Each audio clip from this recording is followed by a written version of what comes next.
Buenas tardes, estimadas estudiantes y estimados estudiantes. Vamos hoy día a tener la gran oportunidad de escuchar a la doctora María José Rodríguez Vázquez y tenemos también a nuestra directora Marta Montero que nos acompaña.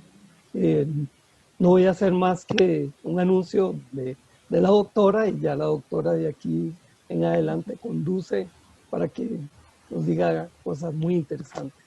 Así es que iniciamos. De acuerdo, muchas gracias, don Giovanni. Primero que nada, por darme este espacio, por la invitación al coloquio para presentar mi trabajo de tesis. Bueno, yo creo que ya la mayoría me conocen. Si hubiera alguien que no es del curso de introducción, bueno, yo soy María José Rodríguez Vázquez, soy docente de la Escuela de Ingeniería de Biosistemas. Y bueno, este año, hace poco terminé mi doctorado y ahora vengo aquí a presentarles mi proyecto. Antes de comenzar mi presentación, quisiera hacer un anuncio, una invitación. Aprovecho el espacio para invitarlos a una presentación de el doctor Luis Fernando Espinosa Moreno, que va a presentar su trabajo de tesis en el curso de Seminario 1.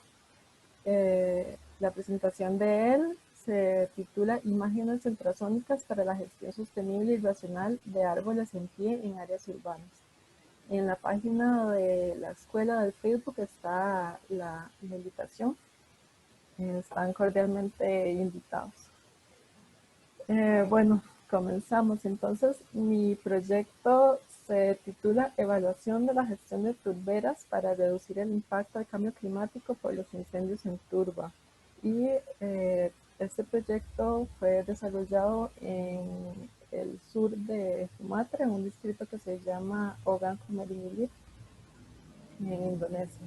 Entonces, bueno, mi proyecto yo estudié en Francia, en Agroparitec, y el proyecto lo llevé a cabo con el CIRAD, que el CIRAD es un instituto de investigación para el desarrollo de países en vías de desarrollo. Y tuve relación con Silva, que fue un laboratorio de bosque con el que tenía relación por medio de mi director de tesis, y en Malasia, que tenía relación directa con mi codirector de tesis por medio del laboratorio INTROP en la Universidad Putra Malasia. Buenas tardes. Hay que felicitar a todas estas personas que Hay alguien que tiene el micrófono encendido, si lo pueden apagar, por favor. luchando por el pueblo, que el 95% de este pueblo no Bueno, apoyó. bueno, entonces mi proyecto se enmarca dentro de un proyecto que se llama Big Bill Project, y este es un proyecto que tiene como objetivo principal la valorización de la biomasa para disminuir las emisiones producidas por los incendios en las turberas en el área, en el suroeste de Asia. Entonces, ya más adelante les voy a explicar cuál es la relación de valorizar la biomasa y los incendios. Entonces, hay dos preguntas principales que impulsaron mi doctorado.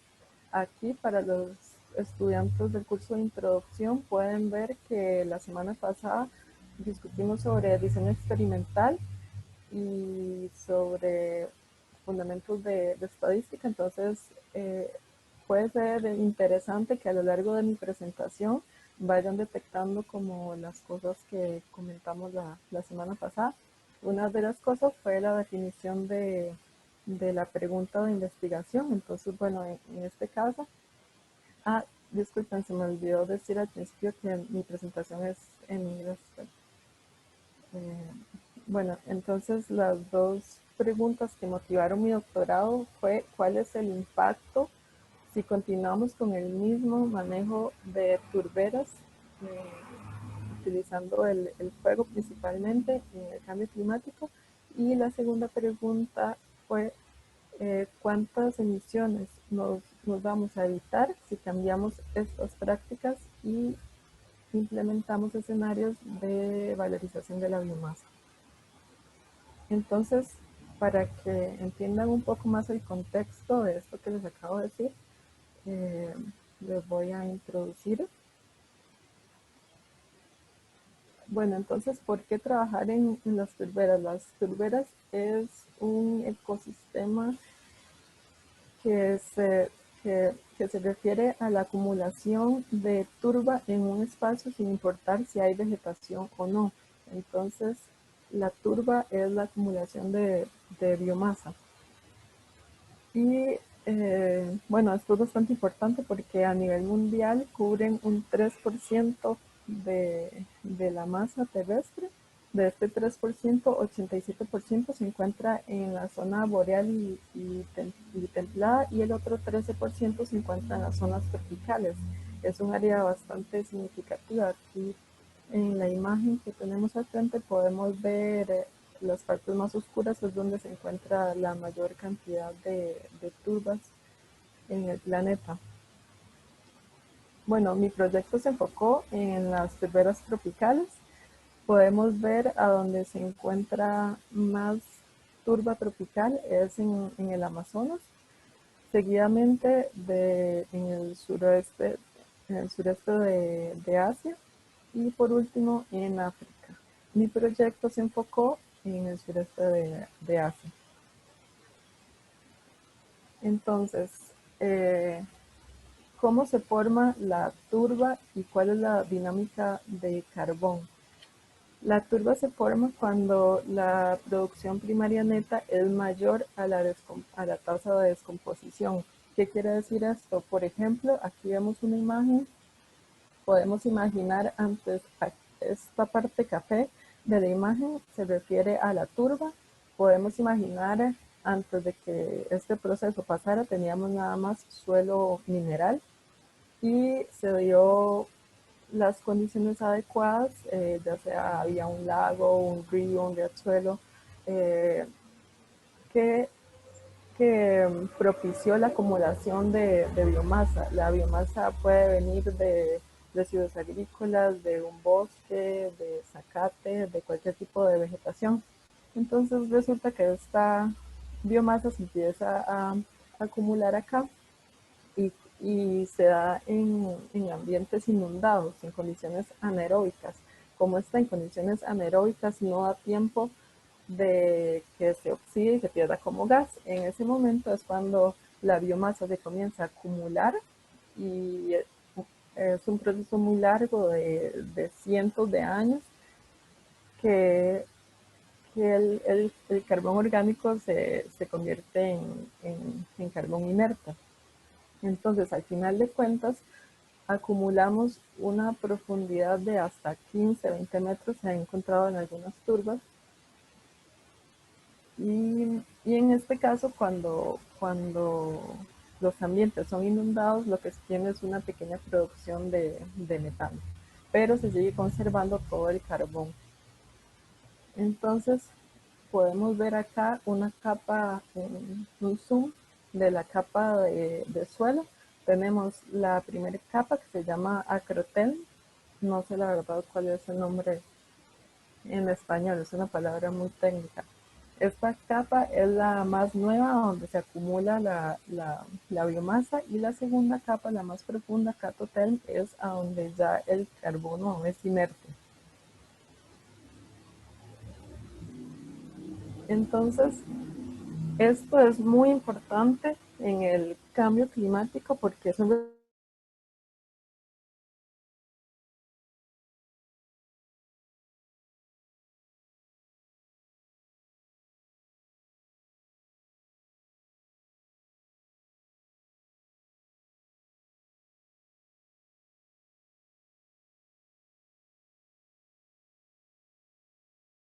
Entonces, imagínense la cantidad de carbono que puede haber en total en todo el planeta. El problema con el que, el problema con el que trabajamos son dos: el drenaje, que esto se da en las zonas bueno, para hablar directamente de mi zona de estudio en Indonesia, ellos necesitan las tierras para cultivar, pero la mayoría es turba y como es en condiciones inundadas, necesitan drenar para dar más estabilidad al cultivo. Lo que pasa cuando se drena, aquí puse la animación antes, lo que pasa cuando se drena es que el nivel de agua baja, entra oxígeno al suelo y se empieza un proceso de oxidación de la biomasa. ¿Qué quiere decir eso? Que se pierde como dióxido de carbono. Y así comenzamos a perder toda la acumulación de carbono que se había logrado después de cientos de años. El segundo problema que tenemos es los incendios. Entonces, en esta región los incendios son utilizados para cazar, para limpiar terrenos, para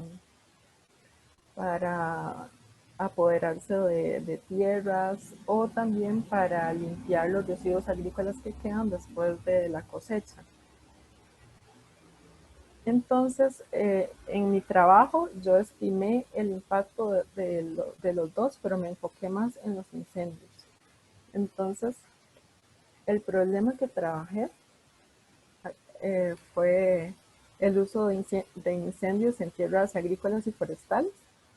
Y lo que pasa es que como es un suelo que está compuesto de biomasa, y el 50% es carbón, lo que pasa es que cuando ellos incendian, por ejemplo, aquí vemos una plantación de caucho y esto es una turba degradada, ellos usan el fuego y el problema es que se quema la biomasa que ellos se quieren deshacer, pero también hay una capa muy grande de suelo que se quema a la misma vez.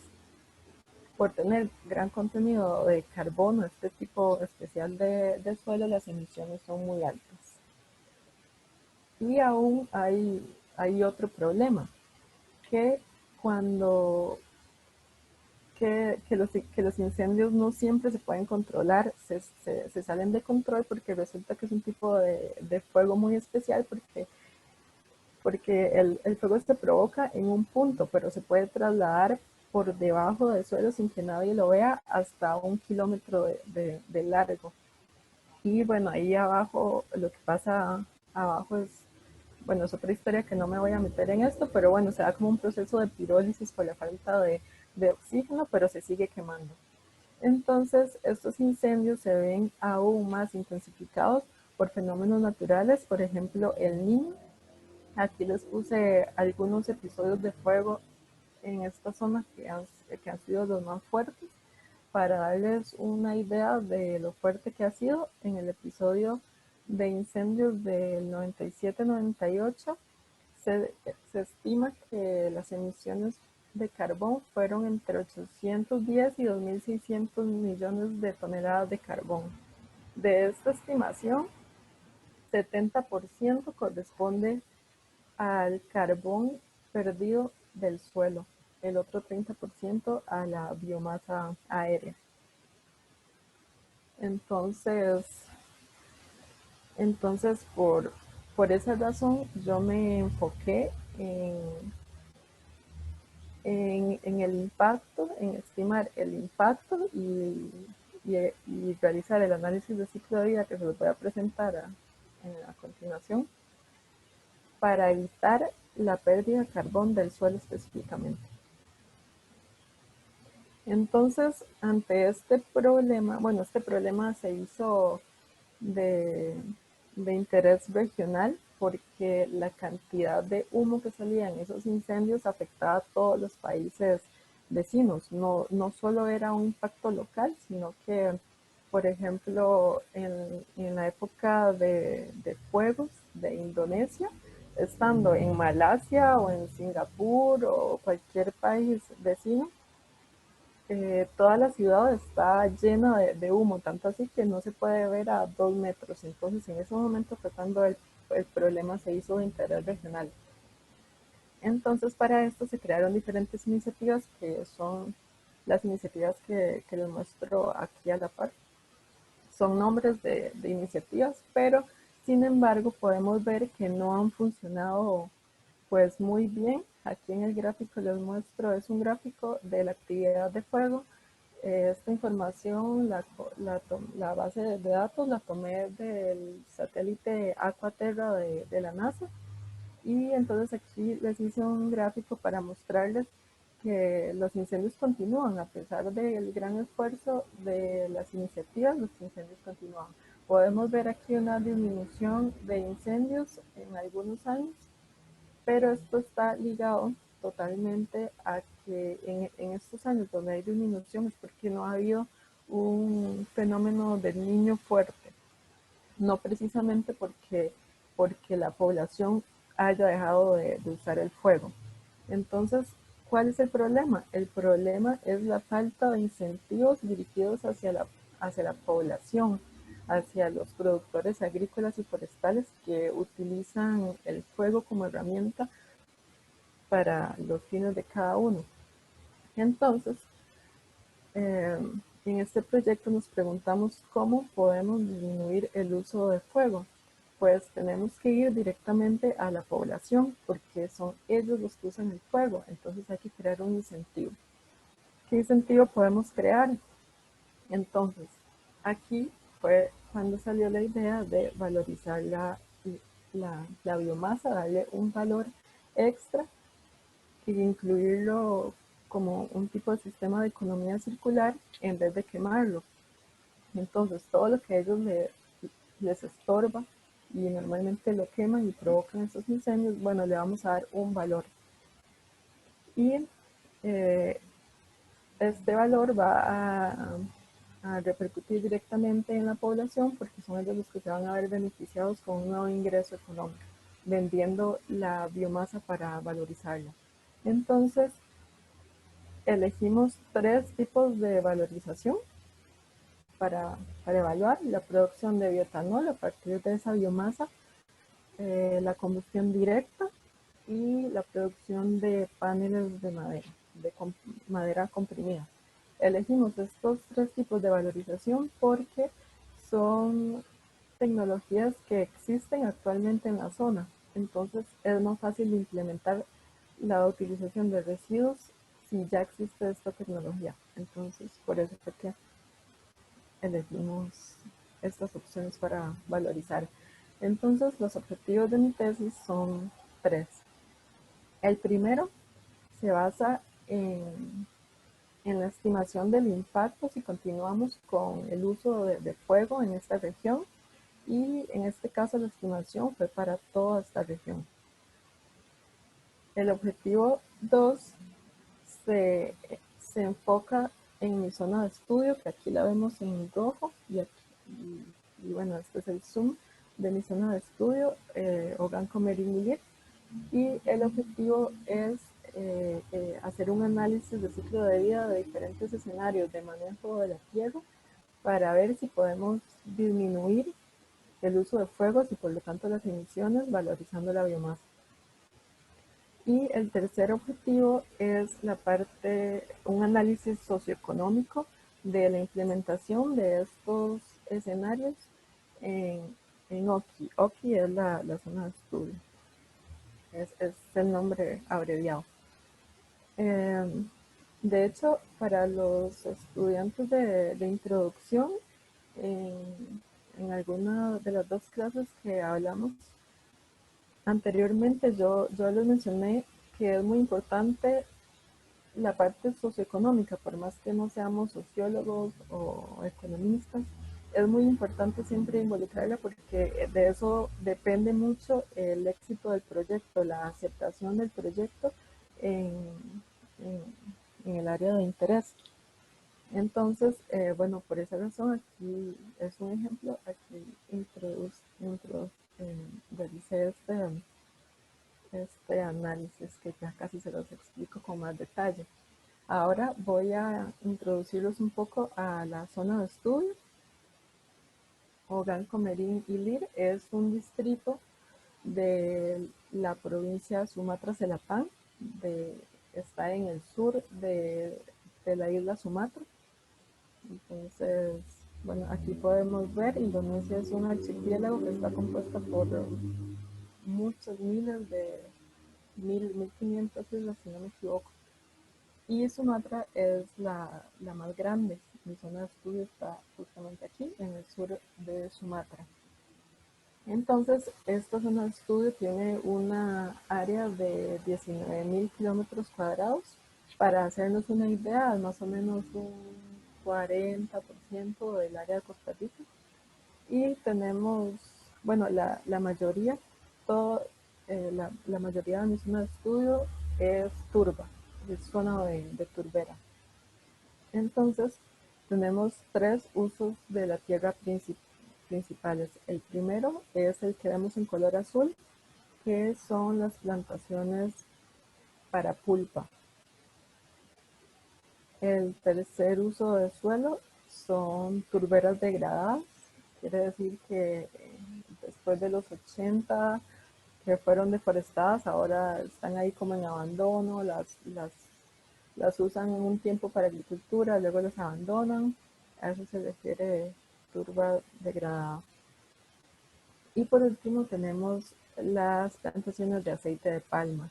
Entonces nosotros estudiamos valorizar la biomasa de estos tres tipos de suelo. Entonces la biomasa que estudiamos es biomasa lignocelulosa. Entonces de las plantaciones para pulpa, los residuos de ramas y troncos que quedan después de la corta, después de las turberas degradadas, los arbustos y zacate que se encuentran ahí, que normalmente es eso lo que ellos queman para limpiar el terreno. Y por último, en las plantaciones de aceite de palma, los residuos de troncos y hojas que quedan. Entonces, para que se hagan una idea, la actividad de fuego que hay en esta zona en especial es bastante activa. Lo vemos esta esquinita en azul de cada imagen.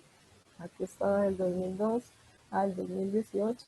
Vemos la actividad de fuego. Aquí les marco los años que ha sido más fuertes, que también coinciden con el fenómeno del Niño. Entonces, ahora para entender esa actividad de fuego, entonces hicimos un análisis utilizando las alertas de fuego del satélite Aquaterra de la NASA por un periodo del 2002 al 2018, que es el mayor rango donde hay información disponible de este satélite.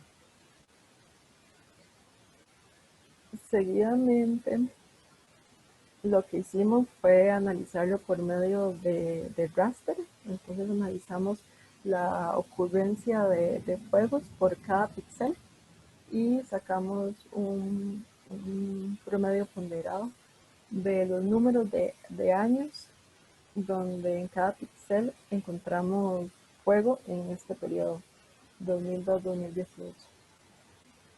Entonces ahora, de cada píxel donde nos salía que sí fue quemado o no fue quemado, para los píxeles que sí fueron quemados, ¿cuál era el área que se quemaba por píxel?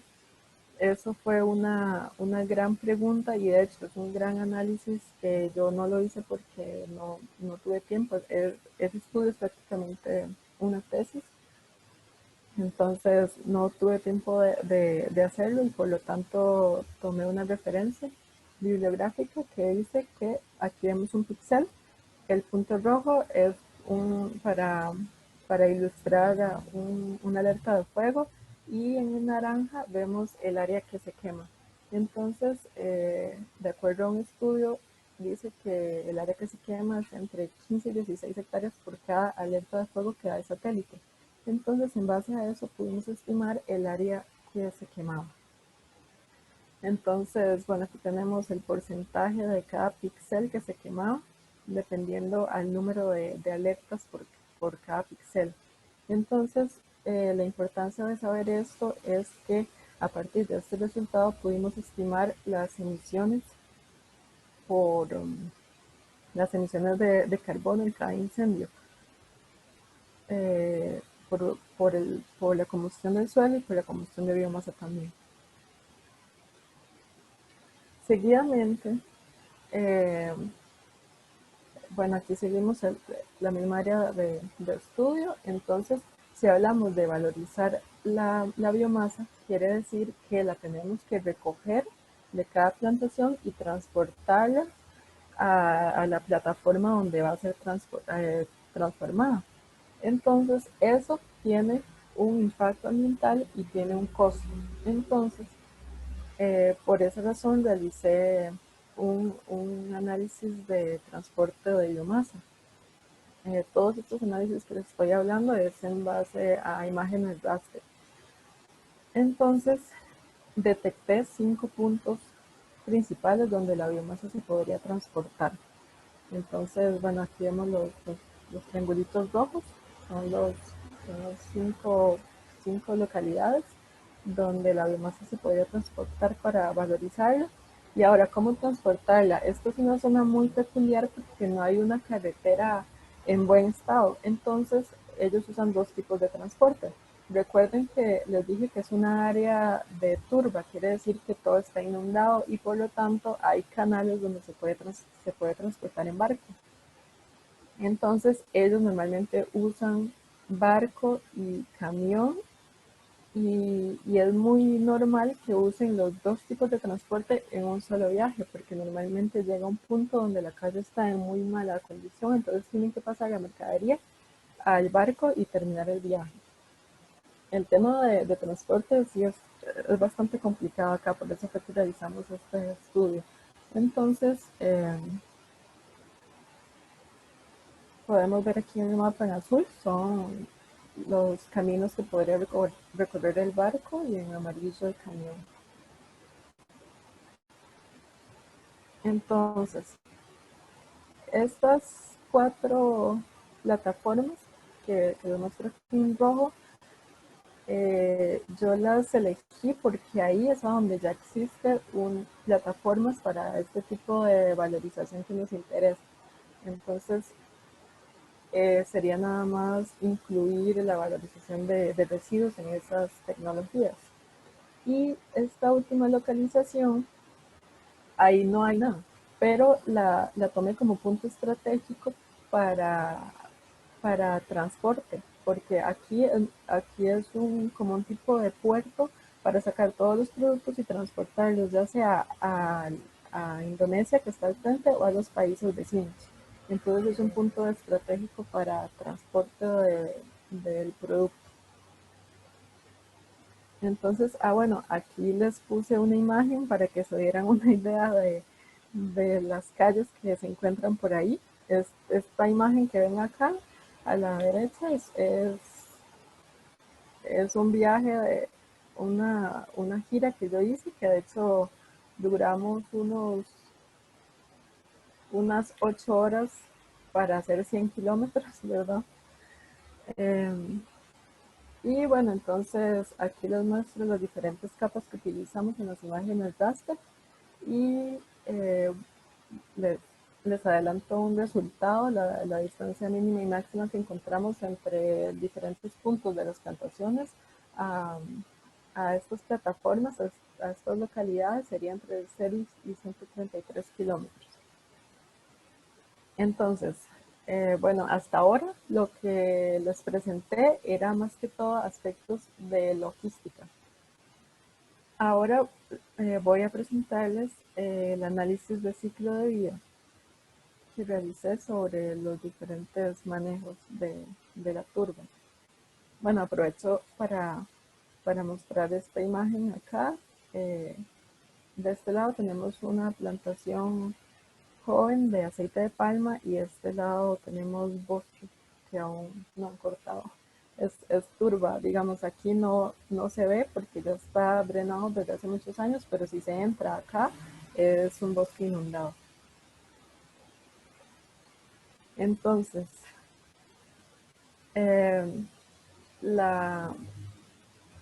bueno, aquí quiero hacer una aclaración. El análisis del ciclo de vida es una metodología que se utiliza para evaluar el impacto que tiene todo el proceso de producción, ya sea de un producto o de un servicio también. Entonces, el análisis de ciclo de vida evalúa diferentes tipos de impacto, por ejemplo, impacto al suelo, al agua, a la biodiversidad sonora, al cambio climático, eutrofización. Bueno, hay varios impactos. En este momento, en este proyecto, yo evalúo nada más el impacto al cambio climático, porque era el objetivo del proyecto, del proyecto que les presenté anteriormente. Y otra observación que les quería hacer es que el análisis de ciclo de vida no fue enfocado solamente al proceso de producción de bioetanol o de combustión directa o de paneles, sino que es un análisis enfocado a todo el manejo de la turba, todas las actividades que están adentro, no solo en la valorización de la biomasa. Entonces, les voy a presentar los escenarios que yo evalué en cada uno de los tres tipos de uso de tierra. Los primeros dos escenarios son el estado actual, ¿verdad? El estado actual de la turbera. Entonces tenemos partes donde no son quemadas, que eso es el ejemplo que les puse con el pixel. Hay partes que no se queman y otras que sí se queman. Entonces acá tenemos un escenario para representar las partes que no son quemadas, y en este caso el impacto que habría que cuantificar más que todo sería el del drenaje. Y en segundo tenemos el escenario para cuantificar las partes que se queman, que hay incendios. Esos serían los escenarios base, los que nos, ¿cómo decirlo? Es la base para cuantificar si el efecto de la valorización de la biomasa es positivo o negativo. Después tenemos los escenarios que nosotros proponemos. Entonces, yo les llamé escenarios alternativos de manejo. Entonces, el escenario 3 es cuando proponemos valorizar la biomasa en vez de quemarla en condiciones de drenaje. Y por otro lado también tenemos partes que no son drenadas, entonces también la cuantificación del impacto es diferente. Por eso les hice esa observación, que el análisis de ciclo de vida es de todo el manejo de la turba y no solo del impacto de valorizar la biomasa, sino que contamos drenaje y fuego. Y por último tenemos un escenario restauración, que sería como el ideal ecológico, pero es nada más para hacer una comparación, porque eso no es realista. No podemos decirle a las plantaciones de aceite de palma o de lo que sea, dejen sus plantaciones y restauren el bosque, eso no es posible. Entonces ese escenario nada más lo puse ahí para tener una referencia de comparación. Y bueno, aquí nada más hice un recordatorio de los tres tipos de valorización que analicé, que ya se lo mencioné. Era solamente para recordarlo. Y entonces, ¿cuáles fueron los impactos que yo estudié en este análisis de ciclo de vida? Primero, el impacto por drenaje. Entonces tenemos que cuando se drena, el carbón acumulado se pierde como dióxido de carbono, y cuando no está drenado, cuando el nivel de agua es alto, tenemos una cantidad de metano que se produce. Entonces eso hay que cuantificarlo también. Después, la combustión del suelo. Después también cuantificamos la cantidad de carbón que está almacenada en los residuos que vamos a utilizar para la producción de combustible o cualquier otro uso, y el proceso de transformación de la biomasa. Entonces, para analizar estos tipos de impacto utilizamos la metodología de metaanálisis y la base de datos de Ecoinvent, que es una base de datos específicamente para análisis de ciclo de vida. Y, ok, entonces eso sería... bueno, sí. Yo al principio de la presentación les dije que yo me enfocaba un poco más en los fuegos, en la combustión del suelo, por los fuegos. Entonces, nada más voy a mencionarles algunas cositas sobre esto, algunos detalles. Tenemos dos tipos de fuegos. El primero es el fuego no controlado, el que normalmente se provoca por accidente o no se provoca por accidente, pero se salió de control. Y los fuegos controlados, que son implantaciones donde hay un poco más de atención de la parte de las personas que lo realicen y pues no se sale de control. A pesar de que no se salga de control, hay una capa de suelo que se quema de todas formas. Entonces, para evaluar el impacto de estos fuegos no controlados, lo que hicimos fue estandarizar un modelo para la estimación de emisiones. Entonces, en este modelo que estandaricé, las principales variables que están envueltas en la combustión del suelo es la profundidad que se quema, la densidad del suelo y los diferentes gases que salen cuando se realiza la combustión del suelo. Entonces, bueno, aquí les adelanto una estimación que, bueno, de hecho que lo puse porque comentamos esto en la clase de introducción, comentamos la parte de incertidumbre y cómo interpretarla, entonces era para hacerles un recordatorio de la clase pasada que hablamos sobre estadística. Y bueno, hablamos mucho sobre la incertidumbre, cómo interpretar una incertidumbre, y eso fue algo que a mí me tenía un poco incómoda, encontrar una incertidumbre de aproximadamente 50%. Pero bueno, finalmente en cuestiones de carbón, cuando se habla a gran escala, eh, igual este resultado nos, nos dice mucho porque nos muestra una tendencia. Pero a pesar de eso, yo hice un análisis de propagación del error para ver cómo podemos disminuir este error.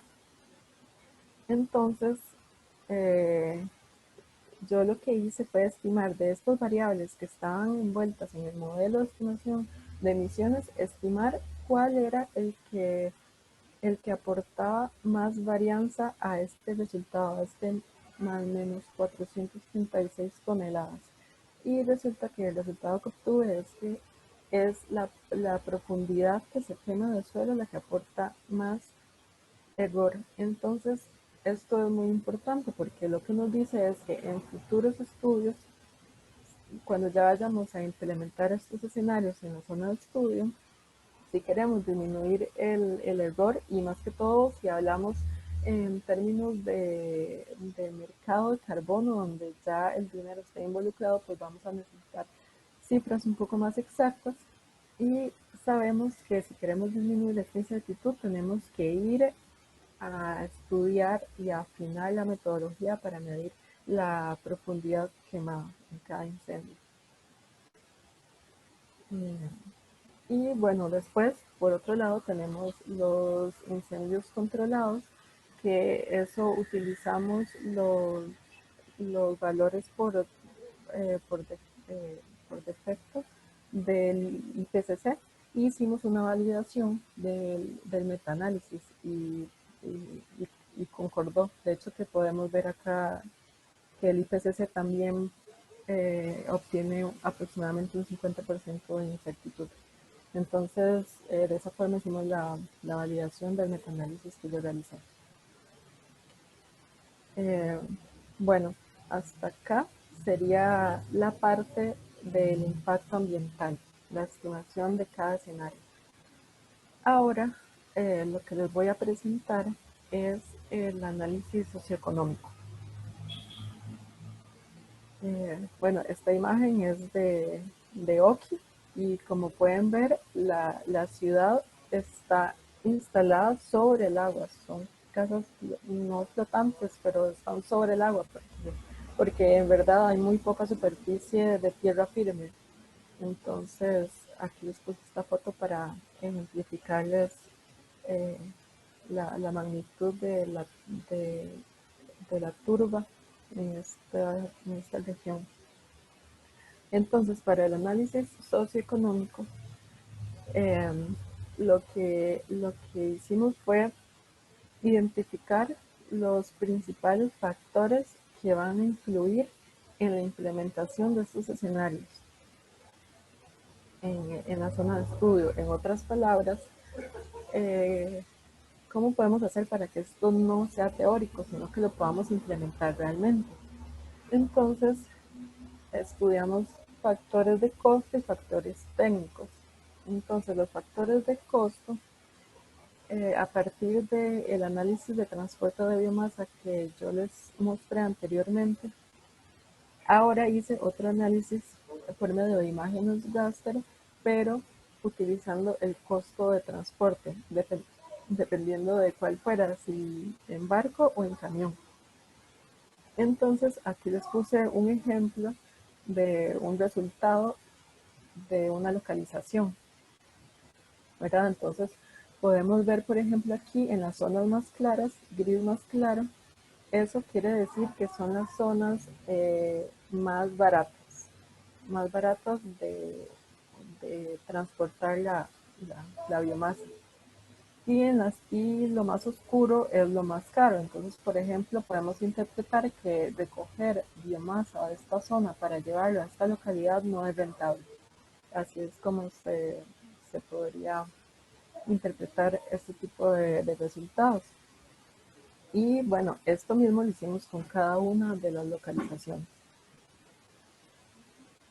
Seguidamente, para analizar el mercado de biomasa, trabajamos bajo la hipótesis de que el 50% de, por ejemplo, el costo de una tonelada de residuos es, voy a decir, $20. Entonces trabajamos bajo la hipótesis de que el 50% de esos $20 corresponde al costo de transporte de la biomasa de la plantación hasta la plataforma donde se vaya a transportar, y el otro 50%, o sea, los otros $10, corresponde al pago del productor, a la persona a quien se le compró la biomasa. Esta hipótesis está basada en experiencias de otros doctorados que se hicieron anteriormente. Esta referencia es de hecho, Roda 2006. Y entonces lo que nos permitió obtener esta hipótesis fue las áreas donde podemos impulsar un mercado de biomasa y las áreas donde no se puede impulsar un mercado de biomasa porque no va a ser rentable.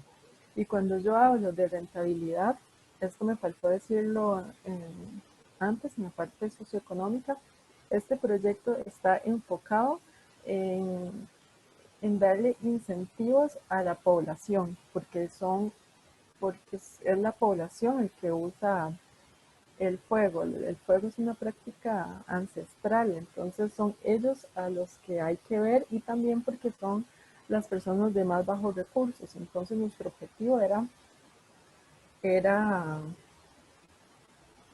beneficiar a la población y no a las grandes industrias de aceite de palma, etc. Entonces ese fue otro criterio para definir qué áreas puedo yo implementar los escenarios de valorización de la biomasa o no. Por otro lado, tenemos los factores técnicos, que fue la ocurrencia de fuego en cada zona. Entonces, para eso dividimos la zona de estudio en áreas de 100 kilómetros, un radio de 100 kilómetros de cada localización, y era para detectar nada más si habían zonas donde el uso de fuego era más que otras. Entonces eso también era otro criterio para implementar los escenarios de valorización en esas zonas donde había más uso de fuego. Ok, entonces ahora, ya que tenemos los resultados del análisis de ciclo de vida y el análisis socioeconómico, voy a presentarles todos los resultados en concreto que nos llevan a una toma de decisiones para la implementación de estos escenarios en OKI. Entonces, el primer resultado que obtenemos es la ocurrencia de fuego. Entonces tenemos en las zonas azules, son las zonas donde no se utiliza el fuego, y hasta lo más rojo, que es a donde se utiliza. 8 se refiere a que del 2002 al 2018, en este periodo de 17 años, hubieron 8 años en que utilizaron el fuego. Entonces, esta fue la frecuencia más alta. Aquí tenemos la ocurrencia de fuego para cada tipo para cada uso de tierra. Y lo que podemos ver es que no podemos tomar decisiones en cuanto a la ocurrencia de fuego porque la incertidumbre es muy alta. Entonces, significativamente, estos resultados no podemos decir que, por ejemplo, eh, a donde hay más uso de fuego es en plantaciones de pulpa,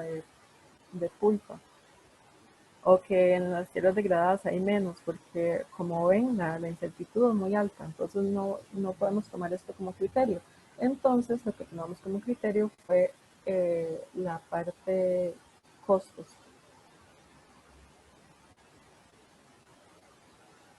Entonces, aquí tenemos la zona de estudio. Y ahora lo que les voy a presentar es el impacto de cada escenario. Entonces, primero que nada tenemos el impacto actual. Si no hacemos nada, si continuamos con este mismo uso de suelo, usando drenaje, usando fuego. Entonces, aquí tenemos el impacto para cada uso de tierra. Seguidamente, bueno, sí, acá eh, es muy importante, este cuadrito es muy importante porque lo que nos dice es que de esta cantidad de emisiones que estimamos, si continuamos con el uso actual de tierra, el drenaje tiene un impacto más grande que el uso del fuego, en este caso. Y por otro lado tenemos el impacto asumiendo que no vamos a usar más fuego, que cogemos la biomasa y la valorizamos. Entonces podemos ver una disminución bastante significativa si hacemos la comparación entre el uso actual de tierras y los escenarios alternativos. Ahora, para estos escenarios alternativos, bueno, ya quitamos el fuego, ¿verdad? Aquí ya quitamos el fuego, pero seguimos con el impacto de drenaje, porque en realidad es un impacto que es muy difícil cambiarlo, porque como ustedes vieron, todo es inundado y ellos necesitan drenar. Entonces, ese es un impacto que, bueno, tal vez ahí atrás haya otra tesis de doctorado, a ver cómo pueden solucionar esta parte. Bueno, ya hay muchos trabajos de hecho. Y bueno, el impacto más grande que podemos ver en estas barras de acá es por parte del drenaje. Y algo muy importante es que el impacto por el proceso de valorización de la biomasa de producción de cada uno de los productos que estudiamos es muy poco. Entonces quiere decir que el problema es más que todo el manejo de tierra, las prácticas, y no tanto los procesos de valorización. Y bueno, para los tres tipos de productos que analizamos a partir de los residuos agrícolas y forestales, encontramos que no hay diferencia significativa. Podemos ver acá que los valores son muy parecidos, y por incertidumbre no hay diferencia significativa entre los tres tipos de producción. Entonces, ahora, ¿qué hacemos con estos resultados? Si yo asumo que voy a implementar la valorización de la biomasa en toda la zona de estudio, tengo que las emisiones van a disminuir en un 4%, ¿verdad? Estos son 37 millones de toneladas. Y bueno, estaba el escenario de restauración, que eso no voy a hablar acá para no entrar los temas, porque no vamos a entrar en eso, nos vamos a enfocar en la valorización de la biomasa. Pero bueno, entonces tenemos que si valorizamos esa biomasa, vamos a disminuir 37 millones de toneladas de carbón. Resulta que esto es pues muy teórico, porque como les hablé antes, nosotros identificamos las áreas donde es posible, donde es rentable implementar estos escenarios de valorización. Y esto es muy importante porque actualmente el gobierno tiene diferentes iniciativas, organizaciones no gubernamentales también, donde ellos invierten en incentivos para no usar el fuego. Entonces, estos incentivos se basan en pagarle a los productores para que no usen el fuego, pero no tienen ninguna herramienta crítica que les diga a dónde, a quién darle esos incentivos y a quién no. Entonces, ahí es donde le damos más valor a los resultados de las áreas donde un mercado de carbono podría ser accesible o no, rentable o no. Entonces, aquí los tenemos, los resultados. Estos resultados, lo que vemos aquí al frente es un mapa para cada localización, para cada posible localización donde podríamos llevar la biomasa a valorizarla, que son los triangulitos rojos que les hablé anteriormente. Entonces, para cada localización, yo lo que hice fue determinar, en blanco podemos ver las áreas donde es rentable valorizar esa biomasa. Quiere decir que el mercado lo paga. En las áreas rojas quiere decir que transportar biomasa desde este punto hasta esta localización es muy caro y no se la van a comprar o se la van a comprar al mismo precio. ¿Qué quiere decir que se la compren al mismo precio? Que el que pierde es el productor, porque es él el que le va a costar más el transporte y él va a ganar menos. Entonces, no queremos eso. Como lo dije anteriormente, queremos beneficiar a la población, no solamente disminuir el uso de fuego, sino crear un nuevo incentivo económico para la población. Entonces, bueno, aquí tenemos para cada lugar donde recomendamos valorizar la biomasa y donde no. Entonces, en un escenario de 10 años de proyección, tenemos que si valorizamos la biomasa solo en esta zona blanca, la disminución es de 3% de las emisiones. Y lo que no podríamos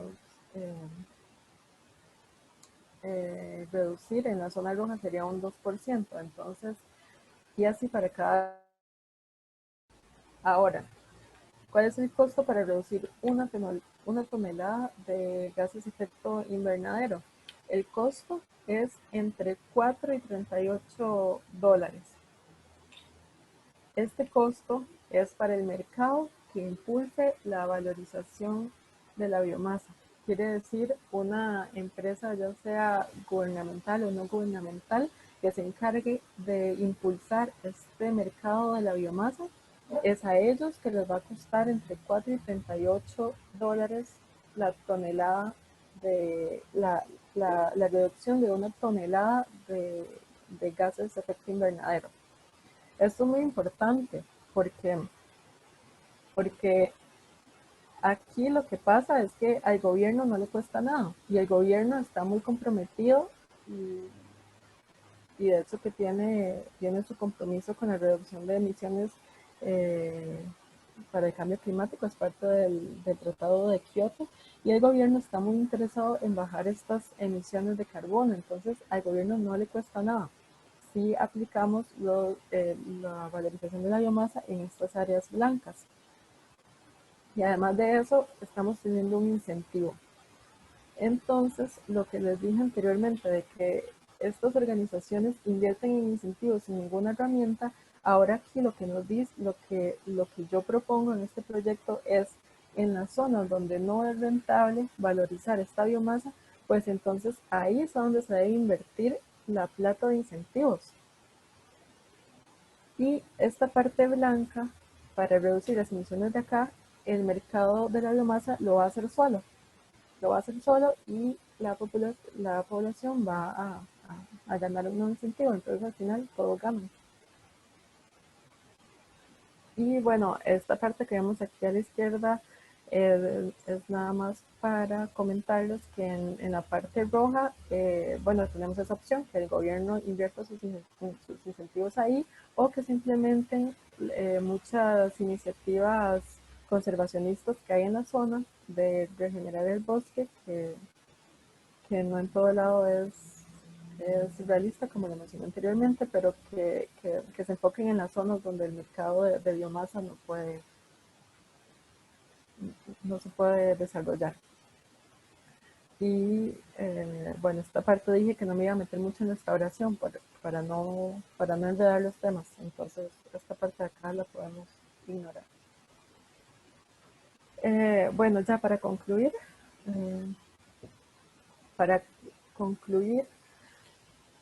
este trabajo, bueno, pues nos mostró muchas cosas. Obtuvimos la estimación del impacto por utilizar fuego, drenaje, obtuvimos la estimación del impacto por valorizar la biomasa, entendimos la actividad de fuego en la zona de estudio.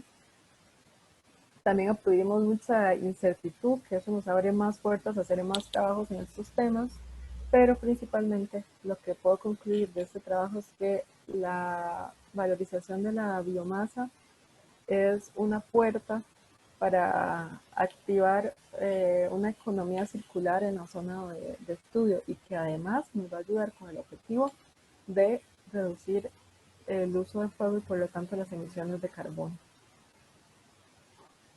Y otra cosa que nos mostró este estudio es que sí hay prácticas ambientales que se pueden desarrollar en los sistemas de producción que no son una barrera para el crecimiento económico. Hay muchas veces que los sistemas productivos están en contra de los ambientalistas porque creen que no se puede, que no es posible llegar a prácticas limpias. Bueno, pues acá es un ejemplo de que sí se puede encontrar prácticas ambientales sin obstruir el crecimiento agrícola o industrial y que además crean un nuevo ingreso.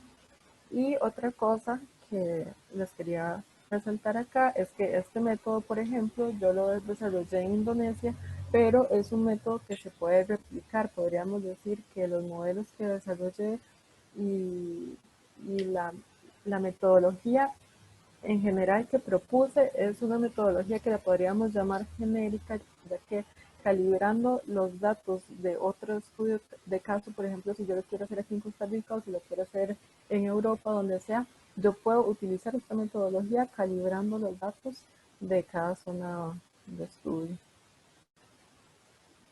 Bueno, ya para terminar, las perspectivas para futuros trabajos, trabajar en la propagación del error, evaluar los otros impactos de la metodología de análisis de ciclo de vida que les mencioné, que yo no trabajé porque me enfoqué nada más en el cambio climático, pero hay otros impactos que se deben evaluar. Y otra cosa, investigar cuál es el costo del Estado por cada incendio, porque eso va a motivar más a las organizaciones a implementar este tipo de iniciativas para disminuir el uso de fuego. Eso fue lo que les acabo de decir. Y por último, estudiar los créditos de carbono. Que bueno, eso es una parte más económica. De hecho, que ya hay un estudiante de doctorado que hace 2 meses comenzó su tesis en esta perspectiva, en el número 5. Y bueno, eso sería todo. Muchas gracias.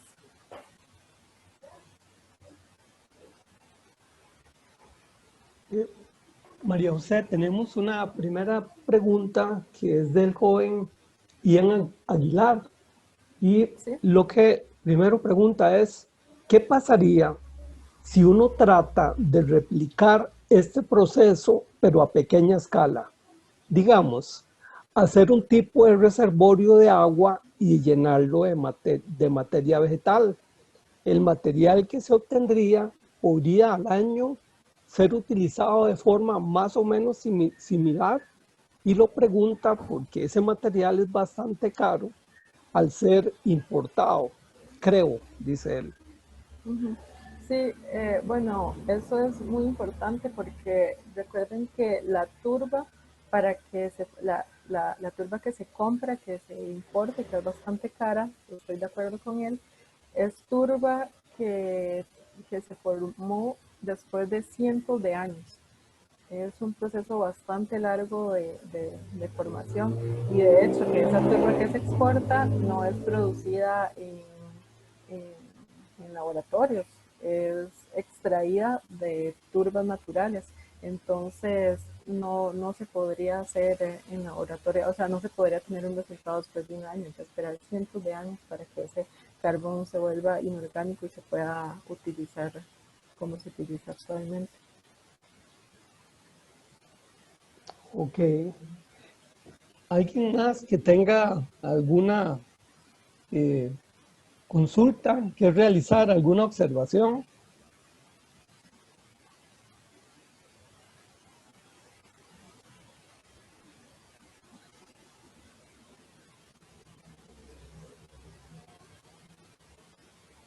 Espero que no los haya cansado mucho con la presentación, que estén ahí todavía.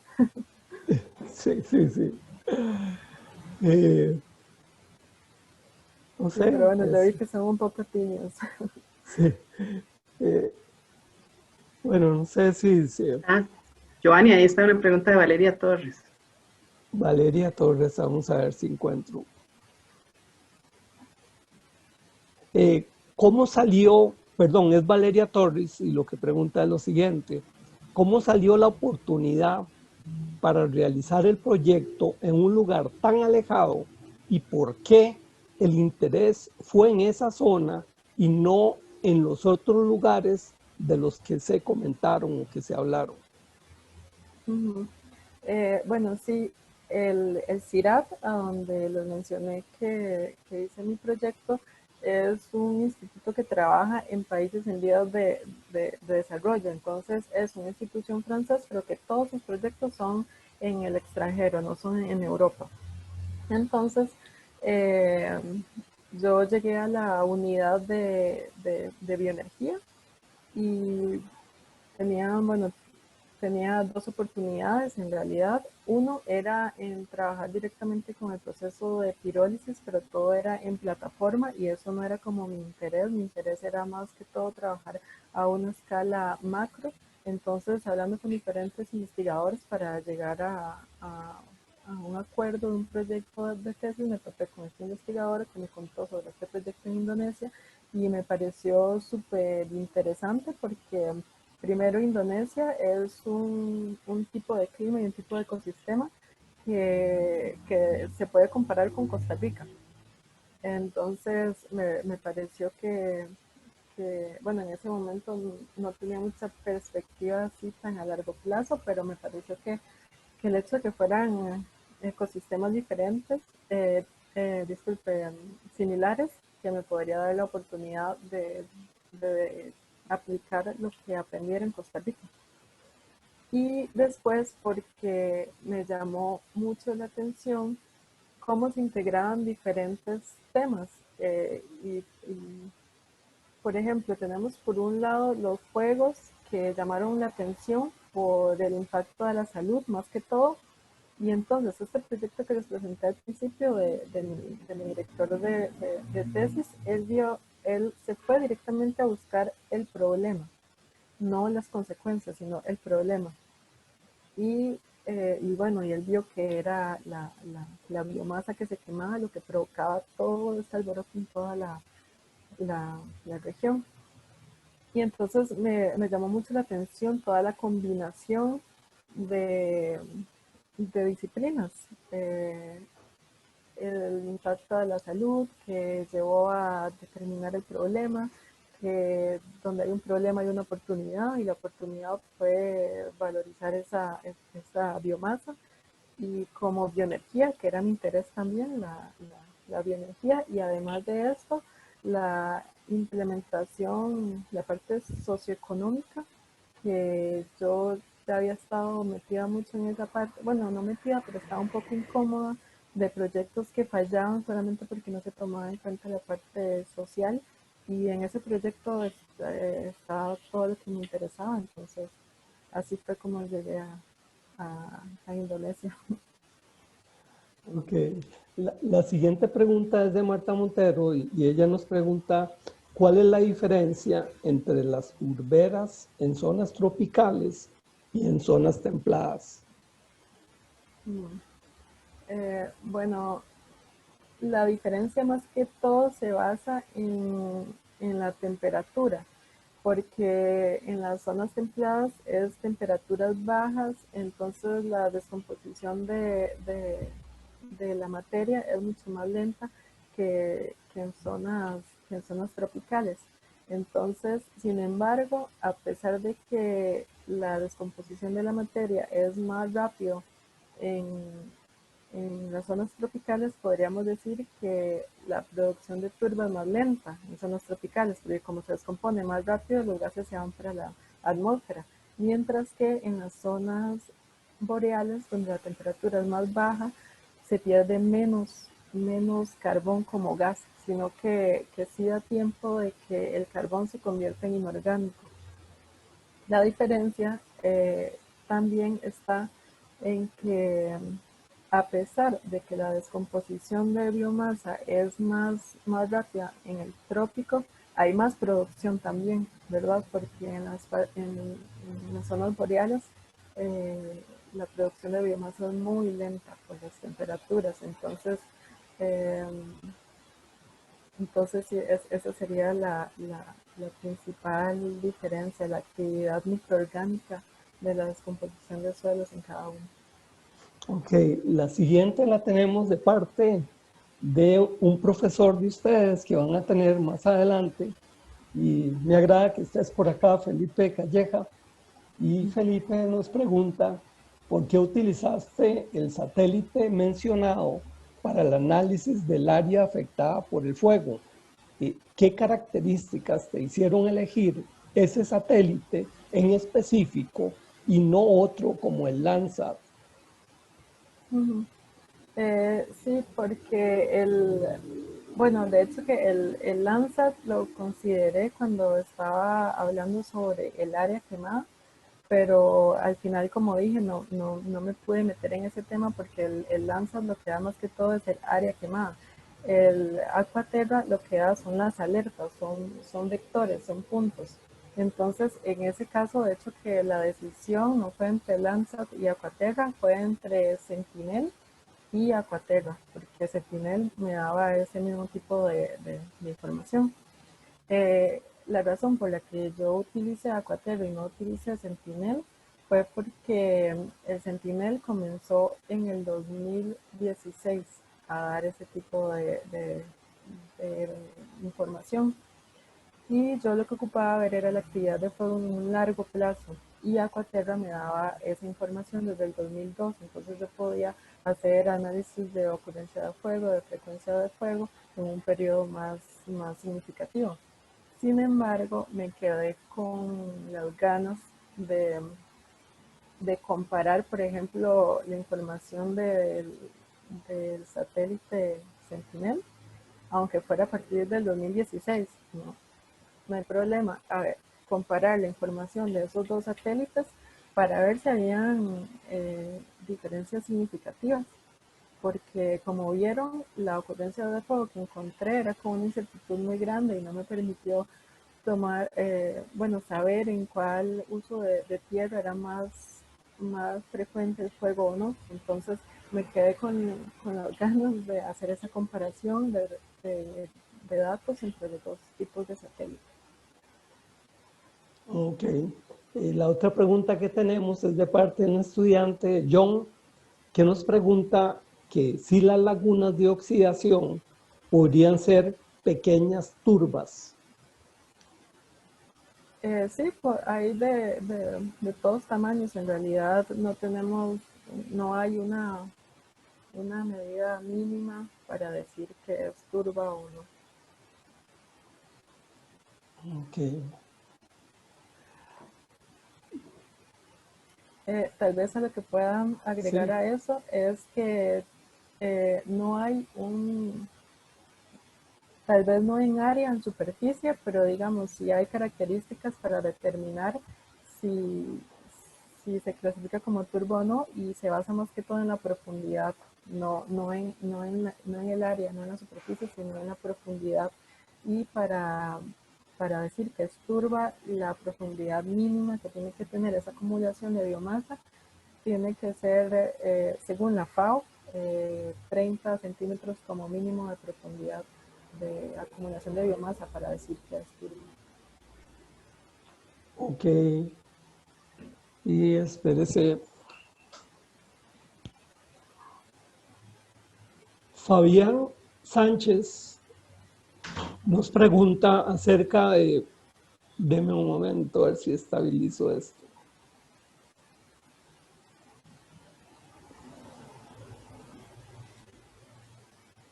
¿Qué diferencia hay entre esas turbas y un depósito de petróleo? Bueno, en realidad el petróleo pues fue materia, fue carbón orgánico de hace miles de años que se llegó a fosilizar. Entonces, de hecho, una turba después de cientos de años, que es lo que toma que pase a ser carbón orgánico a carbón fosilizado, pues se puede comparar con un pozo de petróleo que es carbono fosilizado. Ok. ¿Alguien más que desee participar?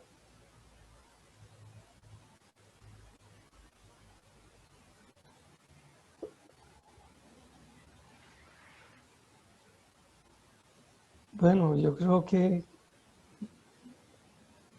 estamos, parece. Estamos. Sí, te lo Muchas agradecemos gracias. mucho, Muchas María gracias, María José. José. Muy Muchas agradable. gracias. Ok, ok. Bueno, pues Gracias a fue un todos y gusto. Que tengan buena noche. ok, estamos Bueno, viendo. bueno, Hasta hasta luego. luego. Saludos. Ok. Hasta luego, muchas gracias. Bueno,